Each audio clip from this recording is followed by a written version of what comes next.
They gathered around the boy, curious, quiet, watching, his hands small, dusty, focused, a lump of clay in his palm.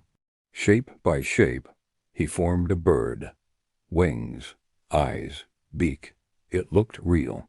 But it wasn't alive until he blew on it. A breath, not just air, a breath with permission. Suddenly it twitched. Feathers shimmered. It flapped. Then it flew. The silence broke. Gasps, stares, whispers. Did you see that? This wasn't a trick, not magic. It was a sign. From God. Even as a child, Jesus wasn't just speaking truth. He was creating it.